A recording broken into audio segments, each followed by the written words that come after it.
His story, the most controversial of the past year, because after investigating the origins of the crack epidemic, he claimed he found a link leading right to the CIA.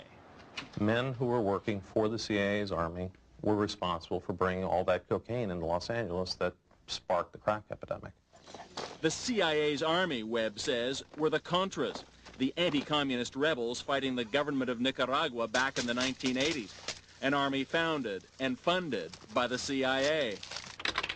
Webb wrote that some Contra supporters smuggled cocaine to America to raise money for their cause. The CIA has been bringing drugs into this country. As then CIA Director John Deutsch discovered, it's an accusation that rings true for many, especially for some in the African-American community.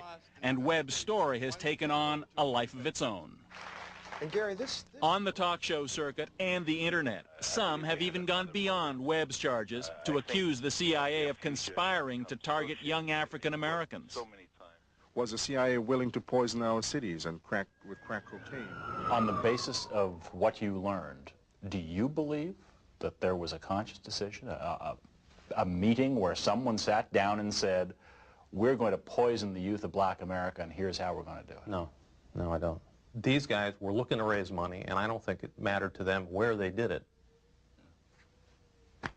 They just went where they could raise the money. Gary Webb says his stories were largely based on the testimony of a drug dealer with Contra connections who became a U.S. government witness. But 9 months after the series was published, the controversy continues. Some of the heavyweights of American journalism have examined Webb's work and found it reckless, often wrong. Just this week, Webb was pulled off the CIA story after his own executive editor admitted the articles oversimplified the origins of the crack epidemic and left out important conflicting evidence. He also wrote, I feel that we did not have proof that top CIA officials knew. But despite the evidence to the contrary, Gary Webb insists his stories were substantially accurate. And many Americans do seem willing to believe that their own government could have been involved in drug smuggling. So was the U.S. government involved in any way? Dateline decided to take a second look. Crack use spread like wildfire in the early 1980s. And in Los Angeles, a drug dealer known as Freeway Ricky Ross was in the middle of it. Prosecutors called Ross the Walmart of crack. He made millions in the early 80s dealing to Los Angeles street gangs. Police say he was among the first to take expensive cocaine powder and cook it into low-cost, highly addictive crack, then distribute it through the gangs. Webb says Freeway Ricky helped trigger an epidemic of human misery. It's destroyed our community. All the black men are in prison, most of us. Rick Ross is now serving a life sentence for cocaine distribution. The women are still strung on the drugs. Kids without fathers, without mothers. And honestly, how much responsibility do you have for that? A lot. A lot of it was my fault.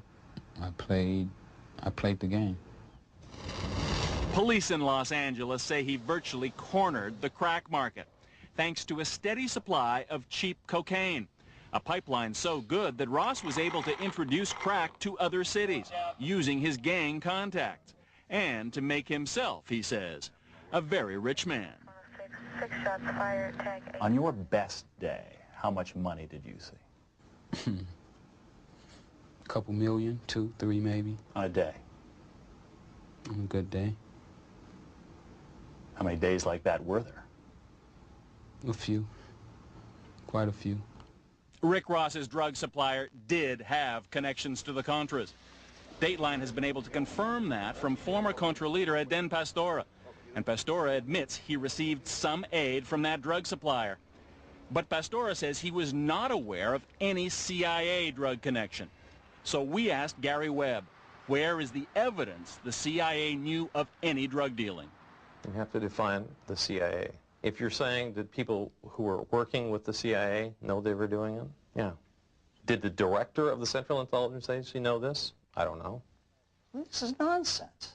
Now retired, Dewey Claridge was the CIA's man in charge of Central America in the early 80s. Yes. He insists the agency had nothing to do with any drug trafficking or with any cover-up. Oh, don't give me the conspiracy bullshit. Come on, you're a more intelligent man than that. Well, come on. I mean, come on.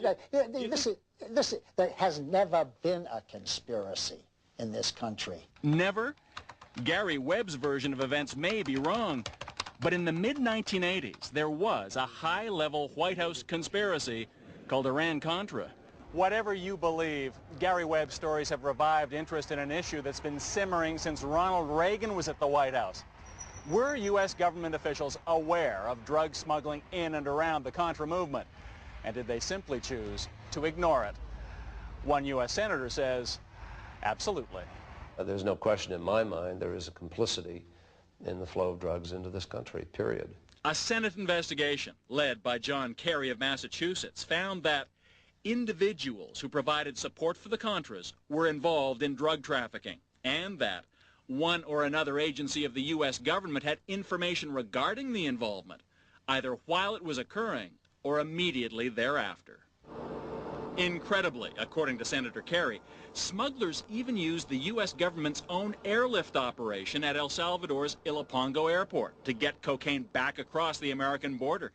This drug enforcement agent patrolled that same airport in the mid-'80s. It was just nonstop traffic coming and going, and nobody ever inspected their planes or their cargo or whatever. Cele Castillo told Dateline he observed rampant drug smuggling at that airport. Well, what we had was that we had Contra pilots flying out of Ilopango smuggling drugs into the U.S., cocaine specifically.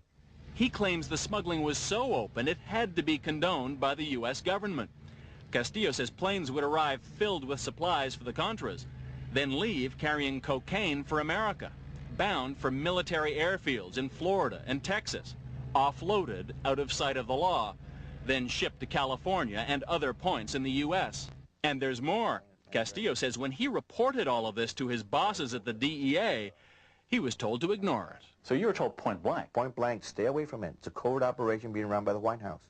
In a letter to Dateline, the Drug Enforcement Administration said it has vigorously investigated, and no evidence has ever been found to substantiate Mr. Castillo's charges.